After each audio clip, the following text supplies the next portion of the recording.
Enzo Ferrari humiliated him, and that insult created a legend. In the world of cars, there is one king. His name is Ferrari, and this is the story of how the arrogance of that king gave birth to the only man who dared to challenge him. 1960s, Ferruccio Lamborghini wasn't just some nobody. He was a mechanical genius, a self-made millionaire who built the best tractors in Italy. A practical man who understood engines and steel. And like every successful Italian, he bought the ultimate trophy, a Ferrari 250 GT. But the so-called perfect machine had a flaw. The clutch was rough, noisy, and kept breaking, unworthy of a masterpiece. Ferruccio, being the mechanic he was, took it apart. And he discovered the truth. The clutch in his Ferrari was the same part he used in his tractors. But Ferrari charged 10 times the price.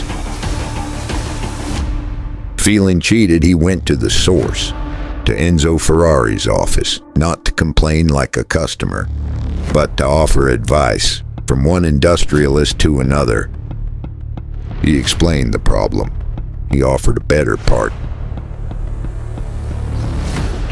Enzo Ferrari, Il Commendatore, didn't even look at him.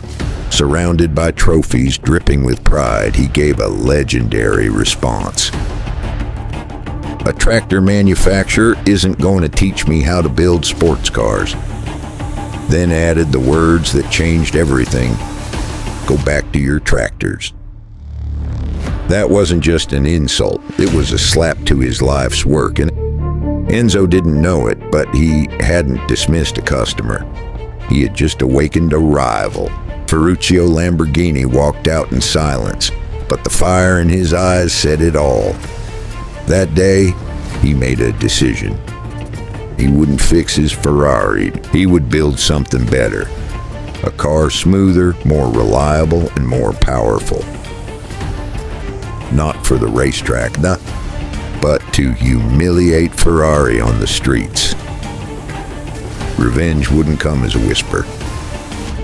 It would roar with the fury of a V12 engine and the rage of a fighting bullet, because sometimes to create a legend, all it takes is someone telling you, you can't.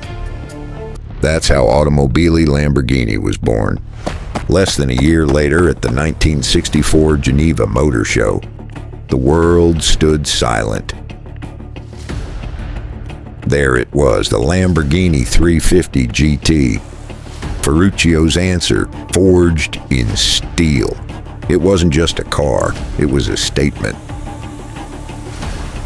Its V12 engine, designed by a former Ferrari engineer, was more advanced, more powerful. But the real humiliation, it was in the details. Unlike Ferrari, the 350 GT had independent suspension on all four wheels. Ferrari refused to use that. The result?